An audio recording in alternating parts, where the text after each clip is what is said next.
안녕하세요. 유니버클래스 윤여정입니다. 지난 6월 21일 이주호 교육부 장관님이 공교육 경쟁력 제고 방안으로 고교 학점제에 대해서 조금 더 구체적인 여러 가지 것들을 좀 말씀을 해주셨어요. 작년에 제가 고교 학점제의 큰 틀에 대해서 좀 자세하게 설명을 했으니 먼저 그 영상으로 고교 학점제가 이런 거야 라는 걸 좀 먼저 숙지를 하신 후에 이 영상을 보는 것을 추천드리고요. 이번 발표에서 어떤 것들이 결정이 되었고 시사하는 바가 무엇인지 한번 하나하나 짚어가면서 얘기를 나눠보도록 하겠습니다.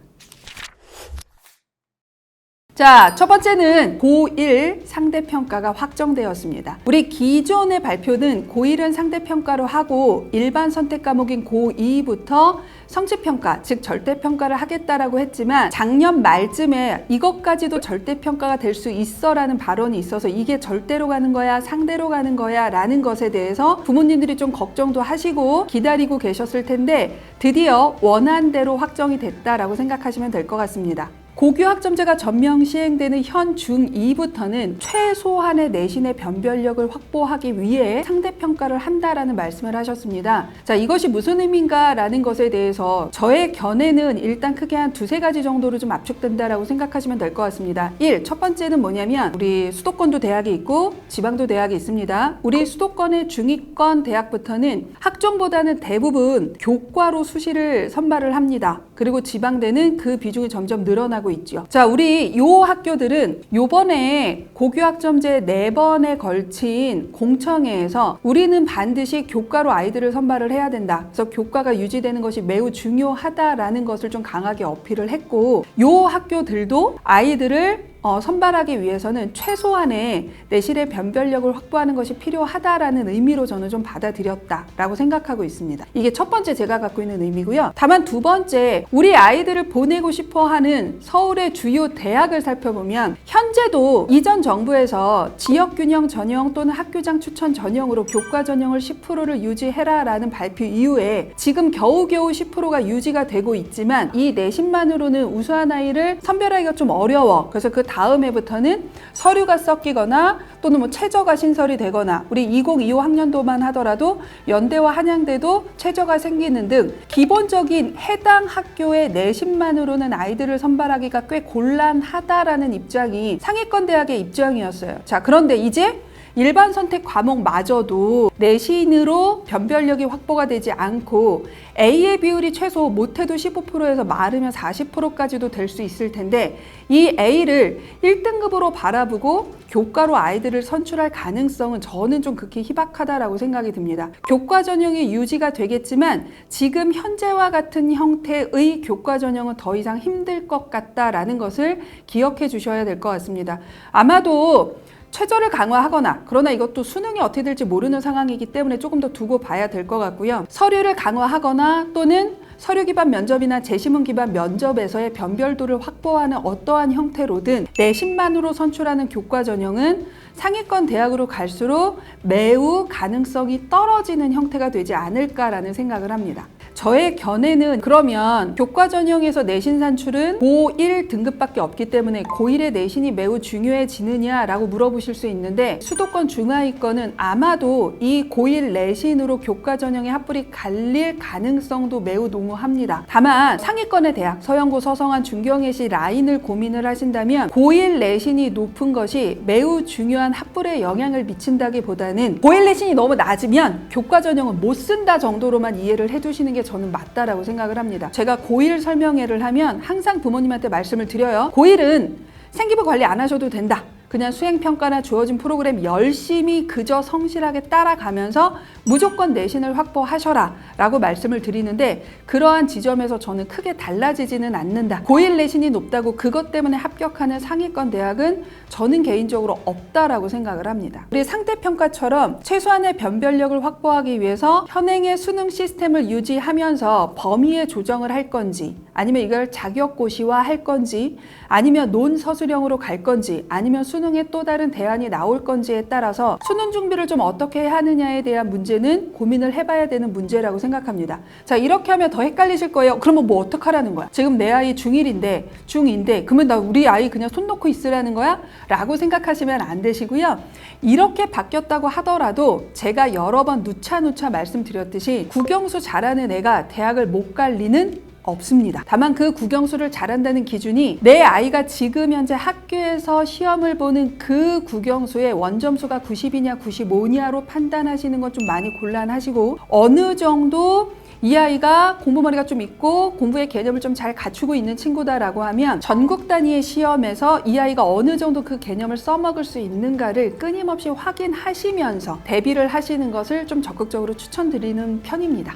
제가 지금 고1 상대평가에 대해서 이것저것 좀 말씀을 드렸어요. 간단하게 정리해보면 고1 상대평가가 된다고 해서 고1 내신으로 대학의 합불이 갈리는 것은 주요 상위권 대학에서는 극히 힘들다라고 봐두시면 된다는 것과, 지금 현재 고1 내신이 갖고 있는 의미보다 더 많이 커지지는 않을 것이다 정도로 알고 계시면 좋겠습니다. 두 번째는 대부분의 부모님들이 조금 생소하실 텐데, 공교육에 IB를 도입하는 것을 고민하고자 한다라는 의미의 IB라는 단어가 갑자기 툭 튀어나왔어요. 우리 IB는 기본적으로 외고나 국제고나 자사고의 일부 학교에서 국내 대학이 아니라 해외 대학으로 진학할 것을 염두에 두고 개설되어 있는 인터내셔널 바칼로레아라는 것을 줄여서 IB라고 얘기합니다. IB는 원래 스위스에 본부를 둔 비영리 교육단체인 IBO에서 개발되고 진행되고 있는 국제 인증교육 프로그램입니다. 보통 수업은 프로젝트형이나 토론형으로 보통 진행되는 편이고, 평가는 논술형으로 평가가 되기 때문에 절대평가 시스템이라고 생각하시면 될 것 같습니다. 그래서 이것이 어떠한 형태로든 새로운 고교학점제와 버무려서 뭔가가 나오지 않을까, 또는 이것이 수능의 점진적인 대안이 되지 않을까라는 것을 예측하시는 전문가들도 있는 것은 사실입니다. 다만 지금 현재 중1, 중2 부모님들은 IB에 대해서는 그렇게 크게 염두를 해두시지는 않아도 될 것 같습니다. 예컨대 이걸 저는 개인적으로 어떻게 보냐면, IB가 아이들을 결과로만 평가하는 것이 아니라 토론이라던가 이 아이가 하는 과정 중심으로 평가하는 거니까 이게 나아가는 우리나라 미래 교육의 방향성적인 측면에서 맞는데, 이걸 지금 당장 학교 현장에 투입하거나 이걸 대입으로 연동하는 것은 조금 어려우니 공교육에서 한번 연구선도학교처럼 시도를 해보고, 이후에 이것이 대입에도 긍정적인 영향을 미칠 수 있다면 조금 더 점진적으로 확대하겠다 정도의 의미로 저는 좀 보고 있습니다. 고교학점제가 전면 도입되는 2028 학년도에 뭔가 의미 있는 입시의 변수가 되지는 않을 거라고 생각이 들기는 합니다. 자, 세 번째는 2025년도에 폐지 예정이었던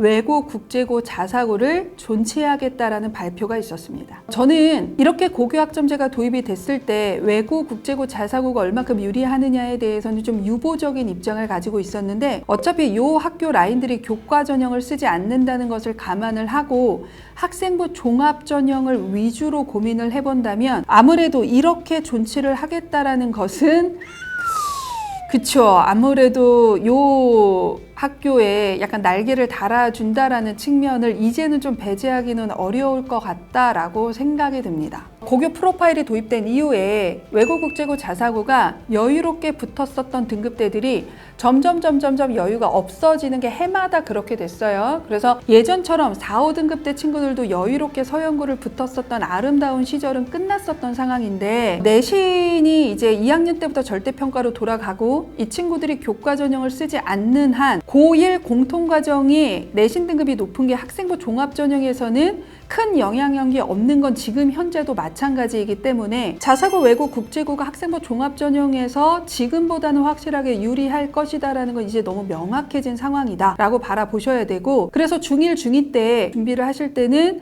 외고, 국제고, 자사고를 좀 먼저 염두를 해두시고 전략을 짜시는 것이 조금 더 유리한 상황이 된 것은 사실이다 라고 보셔야 될 것 같습니다. 특히나 이렇게 존치가 되면서 조금 더 유리한 학교가 외국어 고등학교가 된 것도 사실이죠. 자, 외고와 국제고가 희망하는 경우에는 국제 외국어고로 전환해서 이 두 학교 체제의 교육과정을 함께 운영할 수 있게끔 이제 되었어요. 뭐 이런다고 해서 국제고가 외국어 이수 단위를 높일 거라고는 저는 보지는 않는데, 다만 외고의 경우에는 이걸로 인한 수혜가 좀 클 수는 있겠죠. 자, 이렇게 전사고를 존치하면서 뭐 크게 의미를 저는 두고 보지는 않는데, 전사고 선발에 지역 인재를 도입해서 해당 지역의 아이들을 20% 이상 선발을 하겠다라는 걸 의무로 하겠다라는 내용도 있습니다. 결국 중요한 건 그 지역 아이들이 전사고에서 등급을 버틸 수 있느냐, 또는 그 성취도 A가 나올 수 있느냐의 문제가 가장 중요하거든요. 근데 그거는 저는 그렇게까지 매우 용이하다고 보지는 않기 때문에 이것이 미치는 영향은 조금 한정적이지 않을까라고 지금 현재는 좀 보고 있는 편입니다. 이 외에도 한 2가지 정도는 부모님들이 좀 알고 계시면 좋을 것 같아서 좀 말씀을 드릴 건데, 우리 아이들이 학교에서 개설되지 않은 과목을 듣고 싶을 때는 온라인 공동교육과정이나 교육과정 클러스터를 통해서 연계된 대학이나 또는 타 학교에 가서, 또는 온라인으로 집에서 뭔가 자기가 호기심을 갖고 탐구할 수 있는 과목을 들을 수 있도록 해놨습니다. 현재 4곳인 공립 온라인 학교를 2025년까지 17곳으로 확대하고 지역마다 고교 학점제 지원센터를 설치하겠다라고 합니다. 5째는 성취평가의 신뢰도를 높이기 위해 학교, 교육청, 외부 점검단으로 구성된 3단계 점검 체계를 만들고 평가관리센터를 운영한다라는 발표도 되어 있습니다. 일단 이 고교 학점제가 대입, 입시와 어떻게 연동이 될 것인지, 수능은 어떻게 될 것인지, 그리고 그 입시의 큰 틀이 정해졌을 때 대학들은 이것을 어떻게 산출할 것인지가 나오고 나서 고민하셔도 크게 문제가 없습니다. 지금 현재 중3, 고1 친구들이 재수 3세까지 고려하면서 전략을 짤 만큼 여유 있지 않습니다. 지금 중3, 고1 부모님들은 그냥 현재 입시에서 크게 변하지 않기 때문에 이 입시에서 유리한 지점이 무엇인지를 전략적으로 잘 취하셔서 그해 내로 끝낸다라고 생각을 하시고 계시면 되고요. 만에 하나 그런 일이 생길 경우에는 이런 것들이 바뀌는구나 라는 것은 추후에 발표가 나온 다음에 움직이셔도 늦지 않는다라고 저는 보고 있습니다. 저도 발표가 되고 입시를 분석하는 직업을 갖고 있는 사람이지만 동시에 중2 딸을 둔 학부모이기도 하기 때문에 다양한 각도로 웬만하면 자사고나 외국 국제고가 유리한 지점이 많아지지 않았으면 좋겠다라는 개인적인 염원을 담아서 보기는 했지만, 아무리 본다고 하더라도 지금 현재 이러한 시스템으로 갔을 때 학생부 종합전형만큼은 일반고보다는 이 학교 라인이 유리할 수밖에 없다라는 것을 이제는 좀 부정하기 어려울 것 같고, 그 다음에 그 이전에 단순히 내가 학교 내신 열심히 해서 그래도 상위권 대학을 갈 수 있었던 교과 전형도 그러한 형태로 가기는 어려워진 상황이라, 이러한 매번 바뀌는 어떠한 정보에 부모님들이 잘 따라가 주지 않으면 아이가 그저 열심히 했을 때 그렇게 열심히 한 만큼의 아웃풋이 나오기가 개인적으로 죄송하지만 조금 더 어려워진 시대가 되지 않았나 하는 아쉬움이나 안타까움이 있기는 합니다. 마음이 무거우실 거예요. 네, 어쩔 수 없습니다. 마음은 무거우실 거고, 내 아이를 어떻게 대학을 보내야 될까에 대해서 막막하실 거고, 그래도 우리는 우리 아이들이 열심히 했을 때 한 만큼의 대가를 받을 수 있는 교육 시스템이어야 하고 그런 사회가 되기를 바라고 있으니까 몰라 이러지 마시고, 힘드시고 감정적으로 불편하실 수 있겠지만 끝까지 유니브 클래스와 함께 계속 업데이트되는 교육 정책에서 내가 우리 아이한테 해줄 수 있는 게 무엇인지를 고민하면서 이 위기를 슬기롭게 극복하는 저희 부모님들이 되셨으면 좋겠다라는 같은 부모로서의 심정으로 한번 말씀을 드리는 걸로 오늘은 좀 끝맺음을 하려고 합니다.